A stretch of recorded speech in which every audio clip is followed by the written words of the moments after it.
Hello जी, hello. स्वागत है आपका अपने यूट्यूब चैनल पर। और दोस्तों, आई होप आप बहुत अच्छे होंगे। आपकी तैयारी भी काफ़ी अच्छी चल रही होगी और आपकी तैयारी को और भी बेहतर करने के लिए आज की इस वीडियो में हम पढ़ने वाले हैं झील, जिसको हम इंग्लिश में लेक कहते हैं। यानी कि झील और लेक क्या होती है ना, उसके बारे में अच्छे से समझेंगे। फिर उनके प्रकार क्या होते हैं, क्या किसी अन्य नाम से भी झीलों को जाना जाता है, और हमारे उत्तराखंड में कौन कौन सी लेक हैं, है ना, ये भी हम आज के लेक्चर में पढ़ने वाले हैं। क्योंकि दोस्तों, मैं बताता हूँ कि इस जो टॉपिक है इसका काफ़ी इम्पोर्टेंस है। यदि आप नदी तंत्र पढ़ेंगे तो नदी तंत्र से संबंधित ही ये झील होती हैं, है ना। कोई आप उद्देश्य परियोजना पढ़ रहे हैं तो उसके लिए वो झील इंपॉर्टेंट होती हैं कि कौन सी झील के किनारे इस तरीके के क्वेश्चन पूछ लेते हैं, या कौन सी झील से होकर गुजरती है कौन सी नदी, इस तरीके के क्वेश्चन पूछ लेते हैं। तो 2 से 3 नंबर के क्वेश्चन जो हैं हर एग्ज़ाम में आसानी से झील के देखने को मिल जाते हैं, चाहे वो नदी तंत्र में पूछे चाहे डायरेक्ट पूछे। इसलिए इस टॉपिक को पढ़ना काफ़ी ज़रूरी हो जाता है हमारे लिए, चाहे वो हम जीएस के दृष्टिकोण से देखें, यदि हम भारत में देखें, और उत्तराखंड के दृष्टिकोण से देखें तो उत्तराखंड में जो झीलें फेमस हैं उनको हम पढ़ना ज़रूरी है। तो ज़्यादा डिले ना करते हुए हम वीडियो जो है स्टार्ट करते हैं। और सबसे पहले जानते हैं कि झील कहते किसे हैं, झील एक्चुअल में होते क्या है, झील वर्ड का मतलब क्या है। तो झील जो है, अगर हम एक लाइन में डेफिनेशन पढ़ें तो उसे हम कहेंगे कि जल से भरे गर्तों को झील कहते हैं।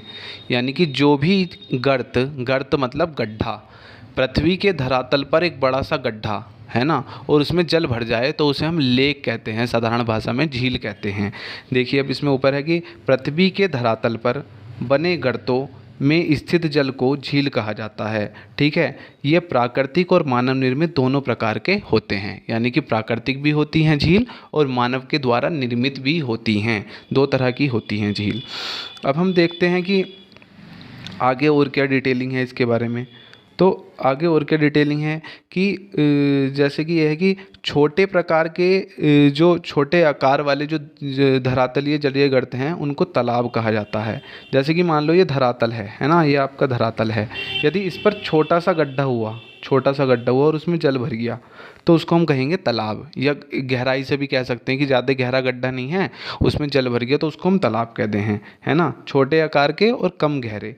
लेकिन यदि बड़े आकार का हो जाए ये लेकिन यदि बड़े आकार का गड्ढा हो जाए और गहरा भी हो जाए और उसमें जल भर जाए तो उसको हम झील या सागर कहते हैं।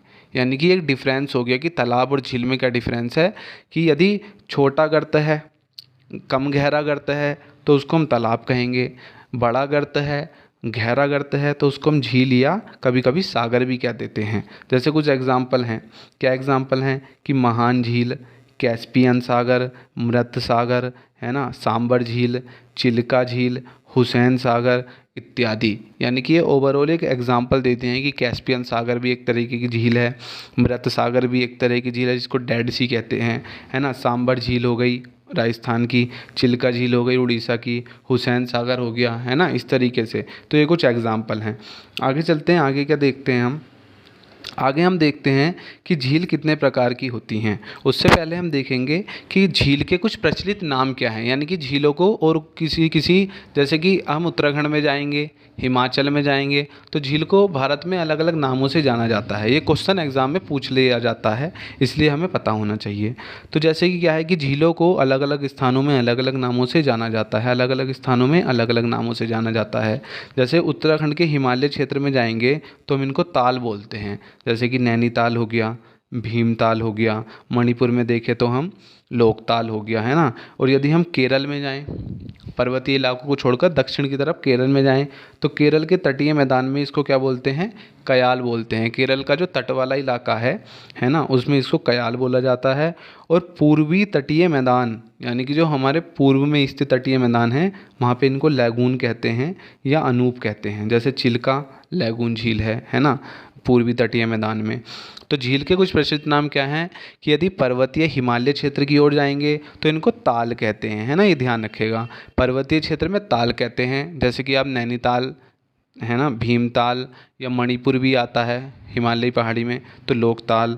और यदि केरल में जाएंगे, केरल के तटीय मैदान में इसको कयाल कहते हैं, कयाल, है ना। और पूर्वी तटीय मैदान में जाएंगे तो अनूप कहेंगे इसको, या लैगून कह देंगे। तो 3 नाम है, ताल, कयाल अनूप। जैसे कि आजकल सुमेलित करने वाले क्वेश्चन भी काफ़ी आ रहे हैं, तो सुमेलित करने वाले में हम क्या पता लगा सकते हैं कि मान लीजिए एक प्रश्न है कि जैसे मैं लिख के दिखा देता हूँ, जैसे कि निम्न को सुमेलित कीजिए, तो एक तरफ उसने लिख दिया कि बताइए ताल, है ना, एक तरफ उसने लिख दिया कि ताल, एक तरफ उसने लिख दिया लैगून। ठीक है, इस तरीके से मान लो दो ही हैं अभी। अब इसको उनने ऐसे कर दिया कि लैगून तो लिख दिया हिमालय पर्वतीय क्षेत्र में, और जो ये लिख दिया पूर्वी तटीय मैदान में लैगून, इस तरीके से। तो कहेगा वो इन्हें मिलाओ, है ना, तो पहले का ये वाला हो जाएगा, इसका ये वाला हो जाएगा। तो इस तरीके से आजकल जो सुमेलित वाले क्वेश्चन है उनका ट्रेंड काफ़ी बढ़ गया है, तो इस तरीके से ये क्वेश्चन पूछा जा सकता है, मैंने आपको बता दिया। अब हम चलते हैं कि झीलों के प्रकार की ओर, जो बहुत इंपॉर्टेंट है ना, कि झीलों के प्रकार कौन कौन से हैं। तो झीलों के प्रकार से बारे में थोड़ी जानकारी ले लेते हैं। उससे पहले क्या है कि पृथ्वी के धरातल पर कई प्रकार की झीलें पाई जाती हैं, जो एक दूसरे से एक आकार में और लक्षणों में भिन्न होती हैं। यानी कि झीलों का आकार कई बार चेंज होता है, लक्षण चेंज होते हैं। जैसे कुछ झीलें स्थायी होती हैं तो कुछ अस्थायी होती हैं, मतलब कुछ कम समय के लिए होती हैं, कुछ स्थायी होती हैं। कुछ में खारा जल होता है तो कुछ में मीठा जल होता है। यानी कि लक्षण है कि ज़रूरी नहीं है कि आकार का ही अंतर हो, लक्षण भी होते हैं कि किसी में स्थायी लक्षण होता है तो किसी में अस्थायी लक्षण होता है, किसी में खारा जल होता है तो किसी में मीठा जल होता है, इस तरीके से होता है। तो पृथ्वी के धरातल पर कई तरह की झीलें पाई जाती हैं, परंतु उनमें आकार और लक्षणों की क्या है, आकार और लक्षणों की जो है भिन्नता पाई जाती है। कुछ स्थायी होती हैं, कुछ अस्थायी होती हैं, कुछ में खारा जल होता है तो कुछ में मीठा जल होता है। आगे देखते हैं कि आगे क्या है झीलों के प्रकार में ही, कि कुछ झीलों का विकास प्राकृतिक शक्तियों के द्वारा होता है ना। प्राकृतिक शक्तियाँ क्या, जैसे ज्वालामुखी फटा और एक जगह वो लावा गिर गया, वहाँ गड्ढा बढ़ गया, है ना, तो ये क्या है, प्राकृतिक घटना है। भूकंप आया, भूकंप से धरातल नीचे खिसक गया, गड्ढा बढ़ गया, दरारी हो गई, है ना। और जैसे कि मान लो मरुस्थलीय मैदानों में हवाएं चलती हैं, वहाँ पे गड्ढा हो जाता है और वहाँ पे जल भर जाए। तो कुछ प्राकृतिक शक्तियाँ होती हैं जिनके कारण झीलों का निर्माण होता है। तो कुछ मानव निर्मित कारण भी होते हैं, जैसे कि कई बार आपने देखा होगा कि खनन का काम चलता है तो खनन के कारण कहीं सारा गड्ढा हो जाता है ना, तो वो मानव निर्मित कारण है। तो झीलों का निर्माण प्रक्रिया भी, और झीलों के जो निर्माण की प्रक्रिया है वो भी अलग अलग होती है, जो इस प्रकार है। यानी कि ये जो प्रकार हैं ये प्राकृतिक शक्तियों के कारण, ये झीलों के निर्माण की प्रक्रिया के कारण ही कई प्रकार के पाए जाते हैं। वो हम देखते हैं क्या है। जैसे कि पहला है प्रकार की विवर्तनिक झील है, जिसे टेक्टोनिक लेक्स कहते हैं। जैसे कि आपने टेक्टोनिक का मतलब सुना होगा, एक होता है प्लेट टेक्टोनिक सिद्धांत। उसमें क्या होता है कि जैसे धरातल है ना, उस धरातल के नीचे एक प्लेट है ना, ये दूसरी प्लेट है। तो जब ये प्लेट आपस में टकराती हैं तो उसे कहते हैं विवर्तनिकी, यानी कि टेक्टोनिक हुआ है कुछ आपस में टकरा के। तो देखते हैं कि होता क्या है ये, कि इस प्रकार की झीलों का विकास धरातलीय संचलन। देखिए मैंने आपको बताया था कि धरातल जब संचलन करता है, जैसे कि इंडियन प्लेट है जिस पर हम रहते हैं, यदि वो मूवमेंट करेगी, चाहे ऐसे ऐसे करे चाहे ऐसे करे आगे पीछे, है ना, तो उन धरातलीय संचलन के कारण ही विवर्तनिक झीलों का निर्माण होता है। तो इस प्रकार की झीलों का निर्माण धरातलीय संचलन के कारण होता है, रीज़न बता दिया, है ना। धरातल का संचलन ऊर्ध्वाधर होता है और क्षैतिज। ऊर्ध्वाधर का मतलब जैसे प्लेट है, यदि ये ऊपर जाएगी तो ये ऊर्ध्वाधर संचलन हो गया, और जैसे मान लीजिए प्लेट है, यदि ये आगे पीछे जाएगी तो ये क्या हो गया, क्षैतिज संचलन हो गया।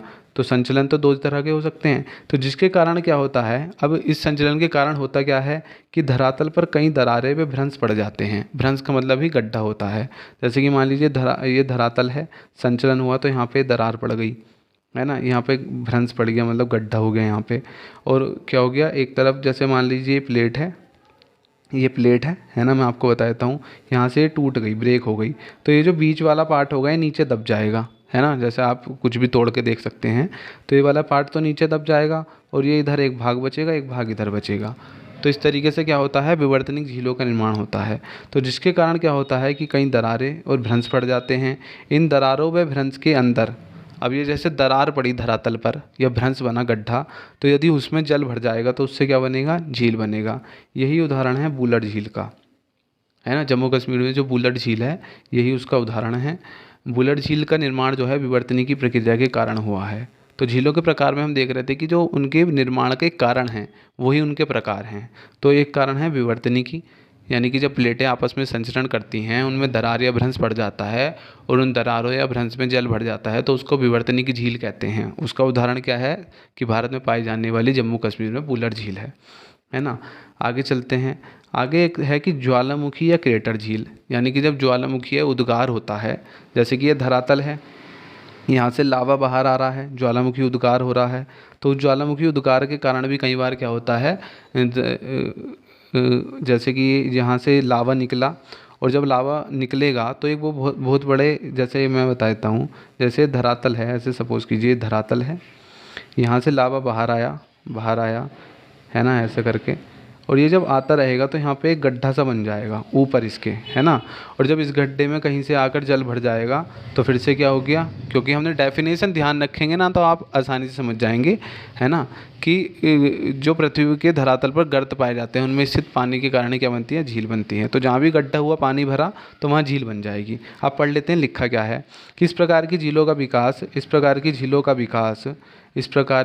का विकास ज्वालामुखी के ठंडा होने के बाद इसके मुंह में एक गर्त का विकास होता है। जैसे मैंने बताया कि ज्वालामुखी पर्वत बन गया और यहाँ पे ये जो गड्ढा है इसके मुंह पर, यहाँ पर एक गड्ढा बन गया, उससे क्या होगा, इससे इसको इस गड्ढे को क्या कहते हैं, क्रेटर कहते हैं या कालडेरा कहते हैं। तो जब इस गड्ढे में पानी भर जाता है तो उसे क्या बोल देते हैं, ज्वालामुखी झील बोल देते हैं। और इसका उदाहरण कहाँ देखने को मिलेगा आपको, महाराष्ट्र में जाएंगे तो महाराष्ट्र में लोनार झील देखने को मिलेगी। अब क्वेश्चन कैसे पूछ सकता है कि लोनार झील किस तरह की झील का उदाहरण है जीएस में, है ना। तो किस तरह की झील का उदाहरण है, क्रेटर झील का उदाहरण है। और अब हमें क्रेटर झील पता भी चल गई है किसे कहते हैं, ठीक। अब है हिमानी झील, है ना। हिमानी झील जैसे कि ग्लेशियर झील जिसको बोलते हैं, ग्लेशियल, तो ग्लेशियर झील में क्या होता है कि बर्फीले क्षेत्र, मतलब जहाँ बहुत सारी बर्फ़ होती है, जैसे कि हिमालय पर्वतों पर, हिमालय पर्वतीय क्षेत्र में हिमानी क्रिया के कारण कई प्रकार के गर्तों का विकास होता है। जैसे कि बर्फ़ कई बार गिरता है ना तो गड्ढे पड़ जाते हैं वहाँ पे, तो गड्ढों से क्या होता है, इन गर्तों में क्या होता है, हिम या बर्फ़ पिघलने से एक प्राकृतिक झील का विकास होता है। तो जब हिमानी बहती है ना, जैसे कि पानी बहता है कहीं, जैसे कि आप देखते होंगे कि जब पानी बहता है ना तो पानी जैसे कि ऊपर से कहीं गिर रहा है तो वहाँ क्या कर देता है, गड्ढा कर देता है। ऐसी पर्वतीय क्षेत्रों में हिमानी प्रकार की नदियाँ बहती हैं, हिमानी नदियाँ बहती हैं, तो वो एक जगह पर गड्ढा कर देती हैं और जब बर्फ़ पिघलने के कारण या पानी के कारण इसमें जल भर जाता है तो वो जो झील बनती है उसको बोलते हैं हिमानी झील। उसको बोलते हैं, क्या बोलते हैं, उसको बोलते हैं हिमानी झील, है ना। और ये क्या होती है, प्राकृतिक झील का उदाहरण है। अब आप ये भी देखिए, जो अभी तक मैंने जैसे विवर्तनिकी झील बताई, ज्वालामुखी झील बताई, अब ये हिमानी झील, ये सब प्राकृतिक झील का उदाहरण है ना। जैसे कि हिमगृह झील, पैटना स्टेर झील, ये हिमानी क्रियाओं के द्वारा विकसित हुई हैं, हिमगृह झील, है ना। नेक्स्ट देखते हैं कि नेक्स्ट क्या है। तब तक मैं आपको एक वीडियो दिखा देता हूँ कि झील होती कैसे है। देखिए, ये देखिए, ये धरातल पर, इसको पोज कर देता हूँ, ये धरातल पर देखिए गड्ढा हुआ है ना। और इसमें जब पानी भर गया, इसमें कहीं से पानी भर गया तो ये क्या बन गई, झील बन गई। अब ये और देखिए,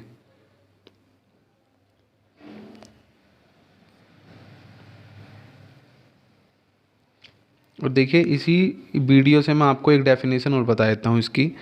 देखिए कि पृथ्वी के धरातल पर निर्मित गड्ढा और उसमें पानी का भरा होना, और वो उसे झील कहते हैं। या कि जो चारों ओर से धरातल से घिरा हो, चारों ओर से धरातल से घिरा पानी के गर्त को क्या कहते हैं, झील कहते हैं। यानी कि जो झील होगी वो चारों तरफ से धरातल से घिरी हुई होगी, है ना, ये ध्यान रखेंगे। तो ये देखिए वीडियो मैंने आपको दिखा दी है, काफ़ी जूम कर सकते हैं। तो अब हम चलते हैं कि हम क्या पढ़ रहे थे। तो यहाँ तक हमने हिमानी झील देखी थी। अब देखते हैं नदीय झील, है ना। नदीय झील किसे कहते हैं, तो नदीय झील क्या है, नदीय झील कि नदी बहाव वाले क्षेत्र में क्या होता है कि जहाँ नदी बहती है, मतलब जिस क्षेत्र से नदी होकर बहती है उसमें क्या होता है कि नदी क्रिया के कारण नदी के पर्वतीय क्षेत्र मैदानी क्षेत्र और डेल्टाई क्षेत्र में कई प्रकार के झील विकसित हो जाते हैं। जैसे कि नदी क्या होती है, नदी पर्वत से बहकर आती है तो कई बार पर्वतीय इलाके में ही बन जाएगी झील, तो कई बार मैदान में आके बन जाएगी, और कई बार जहाँ वो अपना जल सागर में गिराती है तो वहाँ डेल्टा बनता है, कई बार वहाँ बन जाती है।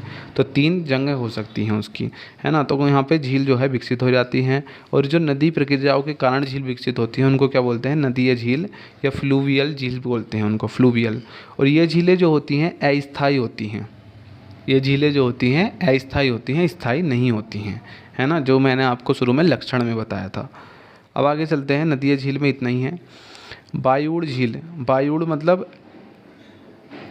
है ना, बायुड़ मतलब अभी पढ़ेंगे। बायुड़ का मतलब क्या है कि इस प्रकार की झीलों का विकास शुष्क या अर्धशुष्क प्रदेशों में देखने को मिलता है ना, जो अस्थायी झीलें होती हैं।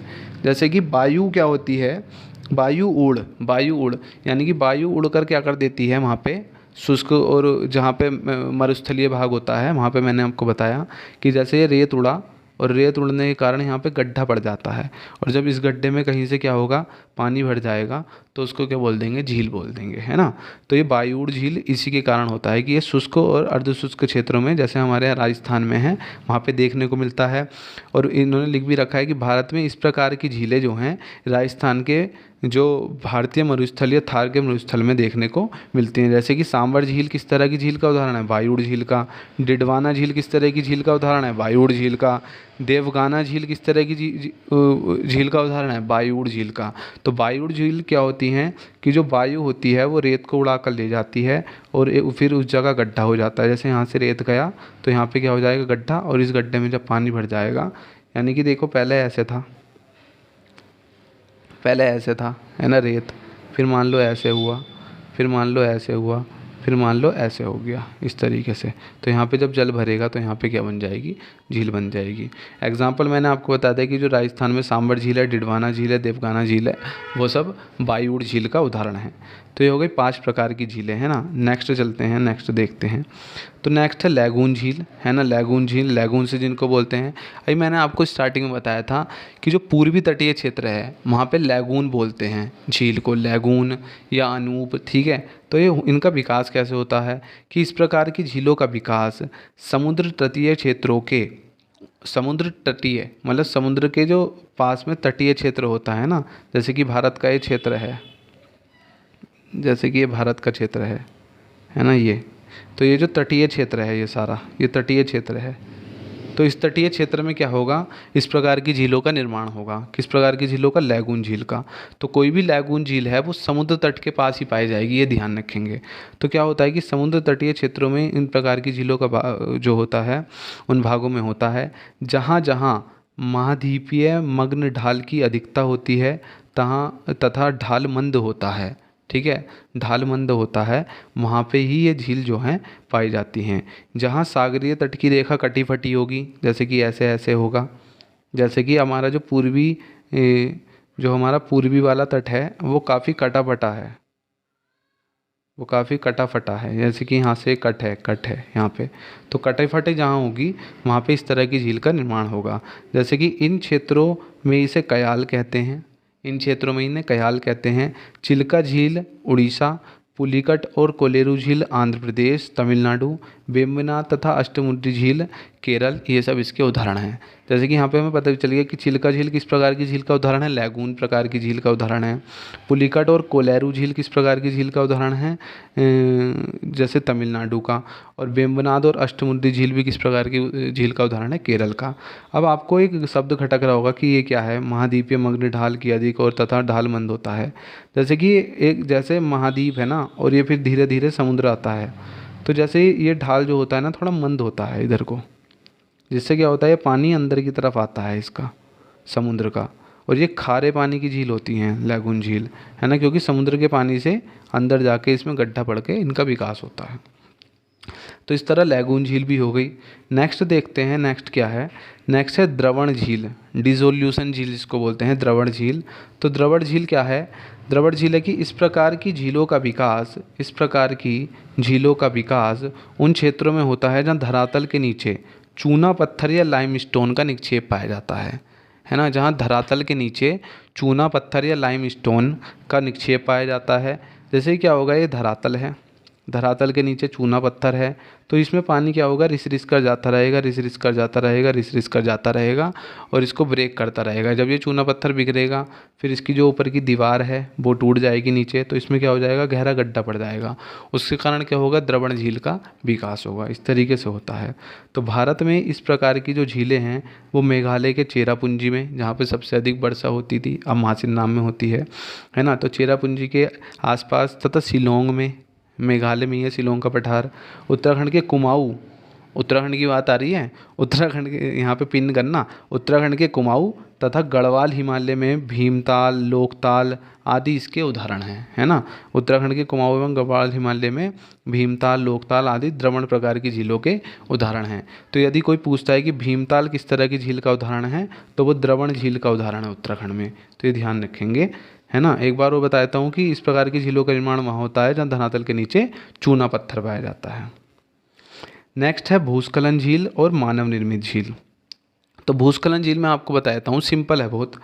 जिन क्षेत्रों में, जैसे कि हिमालय क्षेत्र में क्या होता है कि कई बार भूस्खलन होता है ना। भूस्खलन का मतलब कि भूस्खलन मतलब धरती खिसक जाना।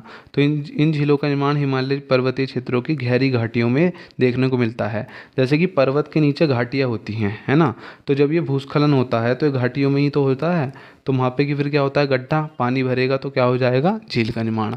तो इसको क्या बोलते हैं, भूस्खलन झील। इसको क्या बोलते हैं, भूस्खलन झील। नेक्स्ट है मैन मेड लेक्स, यानी कि मानव निर्मित झील, है ना। मैंने इनका एक नाम और बताया था आपको, आर्टिफिशियल, क्योंकि आर्टिफिशियल से आपको याद रहेगा। तो मैन मेड झील में क्या होगा कि इसके अंतर्गत उन झीलों का शामिल किया जाता है जिनका निर्माण मानव के क्रियाकलापों के द्वारा होता है, यानी कि मानव कुछ एक्टिविटी करते हैं तो उन्हीं के कारण इन झीलों का निर्माण होता है।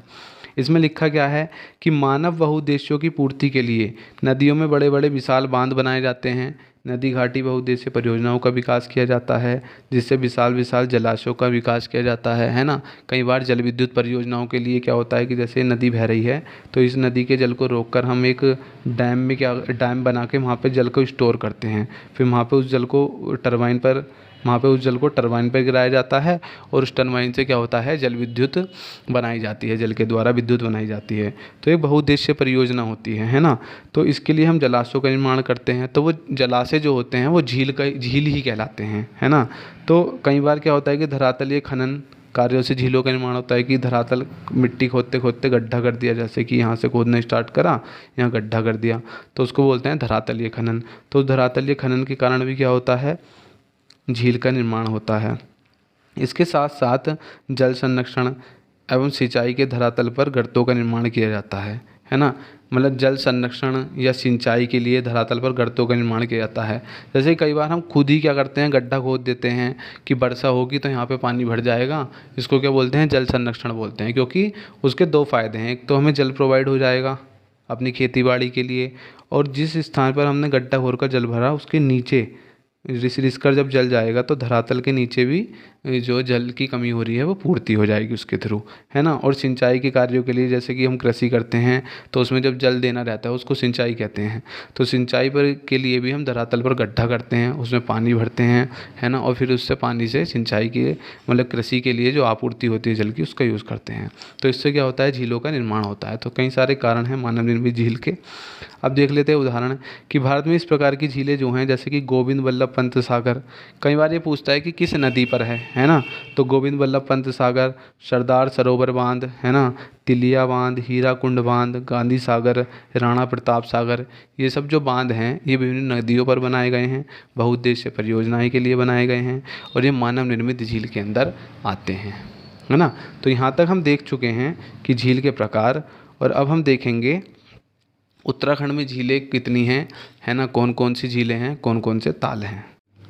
तो फ्रेंड अब हम देखने वाले हैं कि हमारे उत्तराखंड के अंदर कौन कौन सी झीलें और कौन कौन से ताल हैं, यानी कौन सा ताल किस ज़िले में आता है, और किसी ताल से या झील से संबंधित कोई विशेषता है तो वो भी मैं आपको बताता हुआ चलूँगा।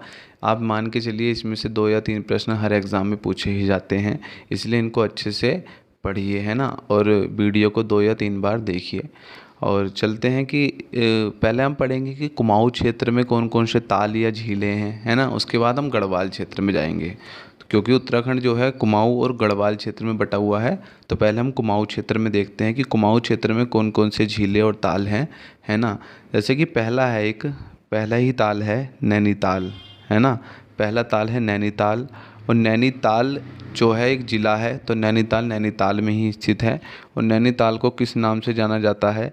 ऋषि सरोवर के नाम से जाना जाता है। नैनीताल को ऋषि सरोवर के नाम से जाना जाता है। नेक्स्ट देखते हैं, नेक्स्ट है भीमताल। तो भीमताल जो है ये नैनीताल ही ज़िले में स्थित है, त्रिभुजाकार है, यानी कि ये त्रिभुज के आकार का है, इस तरीके से है, इस तरीके से है। तो यदि कोई भी आपसे पूछता है कि जो त्रिभुजाकार कौन सा ताल है कुमाऊं क्षेत्र में, तो वो भीमताल है। और वो कौन से ज़िले में स्थित है? तो वो नैनीताल ज़िले में आपका स्थित है। और इसको क्या कहते हैं कि इसके बीच में द्वीप है ना। और पानी गहरा है, इसका गहरा नीला पानी है इसका। और ये कुमाऊं क्षेत्र का सबसे बड़ा ताल है।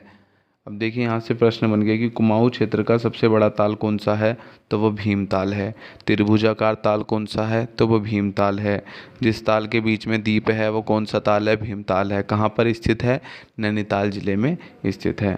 नेक्स्ट क्वेश्चन है, नेक्स्ट है कि नौकुचिया ताल, है ना। नौकुचिया ताल, तो नौकुचिया मतलब कुचिया मतलब समझ लीजिए कोनों वाला, तो नौ कोनों वाला ताल कहते हैं। और ये कुमाऊं क्षेत्र का सबसे गहरा ताल है। सबसे बड़ा ताल पूछता है तो भीमताल, लेकिन सबसे गहराई में तो सबसे गहरा ताल कौन सा है? वो है नौकुचिया ताल, और उसको नौ कोने वाला ताल कहते हैं। वो भी किस ज़िले में स्थित है? आपका नैनीताल ज़िले में ही स्थित है। नेक्स्ट है सात ताल, है ना। सात ताल, तो सात ताल जो है छोटे छोटे कई सारे तालों से मिलकर बना हुआ है। छोटे छोटे कई सारे तालों से मिलकर बना हुआ है सात ताल, है ना।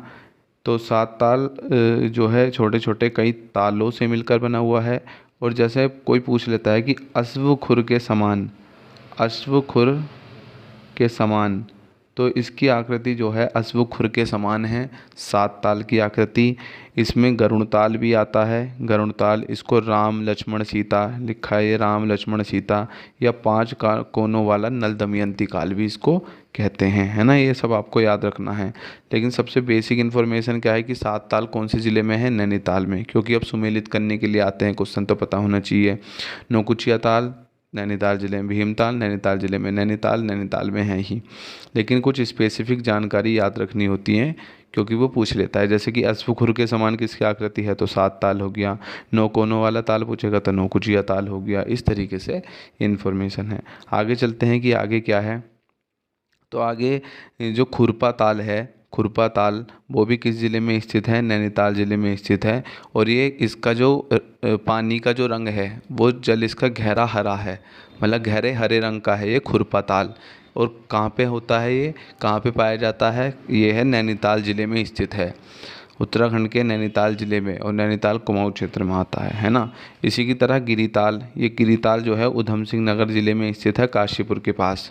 तो उधम सिंह नगर ज़िले में काशीपुर शहर है, और काशीपुर के पास ही ये गिरीताल स्थित है। फिर एक द्रोणाताल है, द्रोणाताल, फिर क्या है? एक द्रोणाताल है। और द्रोणाताल जो है वो उधम सिंह नगर में ही काशीपुर के पास स्थित है, द्रोणाताल, याद रखेंगे, है ना। फिर नेक्स्ट है सुकुंडा ताल। तो सुकुंडा ताल कहाँ पे है? बागेश्वर में। तो उत्तराखंड के बागेश्वर ज़िले में कौन सा ताल है? सुकुंडा ताल। फिर है तड़ाग ताल, तड़ाग ताल, तो तड़ाग ताल कहाँ पर है? अल्मोड़ा में। तड़ाग ताल कहाँ पर है? अल्मोड़ा में, है ना। बस इनका नाम याद रखना है कि तड़ाग ताल कहाँ पे? अल्मोड़ा में। और सुकुंडा ताल कहाँ पर है? सुकुंडा ताल बागेश्वर में, है ना। नेक्स्ट है श्याम ताल। नेक्स्ट कौन सा है? श्याम ताल, है ना, श्याम ताल। तो श्याम ताल क्या है? श्याम रंग का जल है। श्याम जैसे कि श्याम हम बोलते हैं कन्हैया को, श्याम मतलब कि हल्का गहरा काला रंग, है ना। तो श्याम जो है श्याम रंग का जल है ये। और इसके किनारे विवेकानंद आश्रम है। तो ये क्वेश्चन बन गया यहाँ से कि विवेकानंद आश्रम किस ताल के किनारे स्थित है? और श्याम ताल है। और वो है कहाँ पर? चंपावत ज़िले में स्थित है, उत्तराखंड के चंपावत ज़िले में स्थित है। इसका श्याम रंग का जल होता है। फिर है नेक्स्ट झिलमिल ताल। नेक्स्ट कौन सा है? झिलमिल ताल, है ना। तो झिलमिल ताल कहाँ पे है? इसका रंग नीला है जल का, और ये टनकपुर के पास चंपावत में है। टनकपुर के पास चंपावत में है झिलमिल ताल, ठीक है। नेक्स्ट चलते हैं हम, अभी यहाँ तक थे कुमाऊं क्षेत्र के जो ताल या झीलें थी। अब है अपना नेक्स्ट की जो गढ़वाल क्षेत्र है ना, तो गढ़वाल क्षेत्र में कौन कौन सी झीलें या ताल हैं? तो सबसे पहला है कि सहस्त्र ताल, सहस्त्र ताल, और ये थाती टिहरी गढ़वाल ज़िले में स्थित है ना। सहस्त्र ताल जो है वो सबसे गहरा ताल है किसका? गढ़वाल क्षेत्र का। अभी मैंने आपको कुमाऊँ का बताया था सबसे गहरा ताल। कुमाऊँ का सबसे गहरा ताल कौन सा बताया था मैंने आपको? तो कुमाऊँ का सबसे गहरा ताल है नौकुचिया ताल, जो नैनीताल ज़िले में स्थित है। लेकिन गढ़वाल क्षेत्र का सबसे गहरा ताल है सहस्त्र ताल, जो कि थाती टिहरी गढ़वाल में स्थित है। फिर है यमताल, नेक्स्ट है यमताल गढ़वाल क्षेत्र का। वो सहस्त्र ताल के ही पास है टिहरी में, और ये सदैव बर्फ़ से ढका होता है। तो गढ़वाल क्षेत्र का कौन सा ताल है जो टिहरी गढ़वाल में है और सदैव बर्फ़ से ढका रहता है? तो वो यमताल है, यमताल, याद रखेंगे, यमताल। फिर है महासर ताल, महासर ताल, तो महासर ताल भी सहस्त्र ताल के पास में ही है टिहरी ज़िले में। फिर है बासुकी ताल, बासुकी ताल, तो बासुकी ताल कहाँ पर है? बासुकी ताल है टिहरी गढ़वाल में ही। ये मतलब ये सुमेलित करने के लिए आते हैं, तो आप ऐसे ही लिस्ट बना लेंगे इसकी कि जैसे टिहरी गढ़वाल ज़िले में है सहस्त्र ताल, यमताल, महासर ताल, बासुकी ताल, है ना।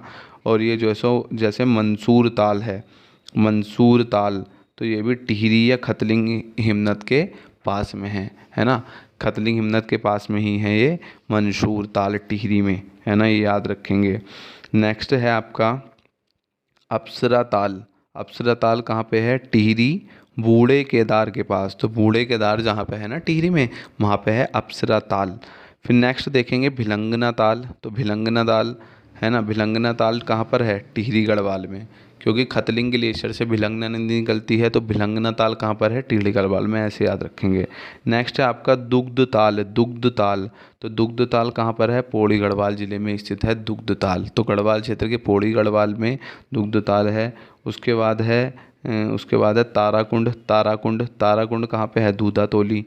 तो दूधा तोली पर्वत कौन से ज़िले में है? ये आप मुझे कमेंट बॉक्स करके बताएं, कमेंट बॉक्स में कमेंट करके बताएंगे कि जो दूधा तोली जगह है वो कौन से ज़िले में है। तो जो ताराकुंड है वो कहाँ पे पाया जाता है? दूधा तोली नामक स्थान पर पाया जाता है। जो रूपकुंड चमोली ज़िले में पाया जाता है। और रूपकुंड को और क्या कहते हैं? तो रूपकुंड को कंकाली ताल भी कहते हैं, रहस्यमयी ताल भी कहते हैं रूपकुंड को, है ना। ये चमोली ज़िले में स्थित है। हेमकुंड लोकपाल भी कहाँ पर है? चमोली में है हेमकुंड लोकपाल भी। शतोपत हिमनद कहाँ पे है? जहाँ से यमुना नदी निकलती है, वो चमोली में है। तो शतोपत ताल भी कहाँ पर है? चमोली ज़िले में ही स्थित है। नेक्स्ट देखते हैं हम कि नेक्स्ट क्या है। नेक्स्ट है आपका लिंगा ताल। तो लिंगा ताल भी चमोली में है, तप्त कुंड भी चमोली में है, बिरही ताल भी चमोली में है, बेनी ताल भी चमोली में है ना। विष्णु ताल भी चमोली में है, सुख ताल भी चमोली में है, नंदी कुंड भी चमोली में है, ऋषि कुंड भी चमोली में है ना। और गोहना ताल कहाँ पर है? गोपेश्वर में। तो आप इनकी लिस्ट बना लेंगे और लिख लेंगे ये कि लिंग ताल, एक बार और रिपीट कर देता हूँ मैं, लिंग ताल, तप्त कुंड, बिरही ताल, बेनी ताल, विष्णु ताल, सुख ताल, नंदी कुंड, ऋषि कुंड, ये सब कहाँ पर हैं? चमोली ज़िले में स्थित हैं। गोहना ताल कहाँ पर है? गोहना ताल है गोपेश्वर में। गोहना ताल कहाँ पर है? गोहना ताल है गोपेश्वर में, ठीक है, ये याद रखेंगे। नेक्स्ट है कि नचिकेता ताल। नचिकेता ताल कहाँ पर है? ये उत्तरकाशी में, है ना। अब उत्तरकाशी के हैं जैसे कि डोडी ताल, ये बहुत पूछता है डोडी ताल कहाँ पर है ना। डोडी ताल है उत्तरकाशी में। फिर है रोहिशाड़ा ताल, रोहिशाड़ा ताल, तो रोहिशाड़ा ताल कहाँ पर है? उत्तरकाशी में। काड़ा ताल कहाँ पर है? काड़ा ताल उत्तरकाशी में। या लामा ताल भी कहाँ पर है? उत्तरकाशी में। तो मैं रिपीट कर देता हूँ, नचिकेता, डोडी ताल, रोहिशाड़ा ताल, काड़ा ताल, लामा ताल, ये सब कहाँ पर हैं? उत्तरकाशी ज़िले में स्थित हैं, गढ़वाल क्षेत्र के, है ना। उसके बाद कुछ हैं कि फाचकंडी बयाम ताल। तो बया ताल को बोलते हैं उबलता हुआ ताल, बया ताल को बोलते हैं उबलता हुआ ताल, जो कि कहाँ पर है? उत्तरकाशी ज़िले में ही है। देवासाड़ी ताल कहाँ पर है? उत्तरकाशी ज़िले में ही स्थित है। फिर नेक्स्ट है आपका दिव्या दिव्य सरोवर, दिव्य सरोवर कहाँ पर है? हरिद्वार ज़िले में ही स्थित है। दिव्य सरोवर हरिद्वार ज़िले में ही स्थित है। नेक्स्ट देखते हैं कि नेक्स्ट है आपका कि सुखदी ताल। सुखदी ताल, अब मैं रुद्रप्रयाग के बता रहा हूँ। सुखदी ताल रुद्रप्रयाग, नंदीकुंड रुद्रप्रयाग, भेकताल रुद्रप्रयाग। भेकताल को बोलते हैं अंडाकार ताल। तो उत्तराखंड का अंडाकार ताल किसे बोलते हैं? भेकताल को, जो कहाँ पर है? रुद्रप्रयाग में है। ठीक है। बदाणी ताल रुद्रप्रयाग, गांधी सरोवर रुद्रप्रयाग, है ना, गौरी कुंड रुद्रप्रयाग, और भोरी अमोला कुंड रुद्रप्रयाग। देवरिया ताल, ये बहुत इंपॉर्टेंट है, देवरिया ताल रुद्रप्रयाग, है ना। तो ये लिस्ट बना लेंगे इसकी कि रुद्रप्रयाग में कौन कौन से हैं। मैं एक बार बता देता हूँ, है ना। सुखदी ताल, नंदी कुंड, भेक ताल, बदाणी ताल, गांधी सरोवर, गौरी कुंड, भोरी अमेला कुंड, देवरिया ताल, ये सब कहाँ पर हैं? रुद्रप्रयाग ज़िले में स्थित हैं, उत्तराखंड के, है ना। नेक्स्ट है कांशोरा ताल, कांशरो ताल। कांशरो ताल कहाँ पर है? देहरादून में। कांशरो ताल कहाँ पर है? देहरादून में। तो ये हमने गढ़वाल क्षेत्र के भी देख लिए इम्पोर्टेंट ताल, काफ़ी हद तक मैंने सभी बता दिया आपको। और उसके बाद हमने देखा कुमाऊँ क्षेत्र के भी देख लिए हमने पहले, है ना। कुमाऊँ क्षेत्र के देख लिए, गढ़वाल क्षेत्र के देख लिए। तो दोस्तों, इस वीडियो को हम यही समाप्त करते हैं, और आप इनकी पेन लेकर लिस्ट बना लेंगे कि एक ज़िले में कौन सा है। जैसे कि मेरा मन ये भी था कि मैं आपको एक ज़िले में बताऊं पॉइंट करके, और शायद मैं नेक्स्ट वीडियो इसी पर ले आऊँ, क्योंकि अगर मैप से मैं आपको पढ़ाता तो ज़्यादा समझ में आता, है ना। तो मैप के थ्रू मैं आपको बता दूंगा नेक्स्ट वीडियो में कि कौन कौन सा ताल किस किस ज़िले में स्थित है। लेकिन आप भी ये काम कर सकते हैं कि आप एक मैप ले लें, है ना, चाहे चमोली ज़िले का, और फिर चमोली में लगा लें कि ये कौन सा ताल है। इस तरीके से प्रैक्टिस करके आपको ये याद हो सकते हैं, याद हो ही जाएंगे, है ना। और फिर एग्ज़ाम में कोई कन्फ्यूज़न नहीं होगा, क्योंकि आजकल सुमेलित करने वाले क्वेश्चन ज़्यादा आ गए हैं। एक ताल याद करके काम नहीं चलता। इंपॉर्टेंट लगभग सभी ताल याद होने चाहिए, ताकि आप अच्छे से सुमेलित कर पाएँ। तो चलिए दोस्तों, वीडियो को यही समाप्त करते हैं। वीडियो कैसा लगा आपको कमेंट करके ज़रूर बताइए। वीडियो को लाइक कीजिए, चैनल को सब्सक्राइब कीजिए। जय हिंद।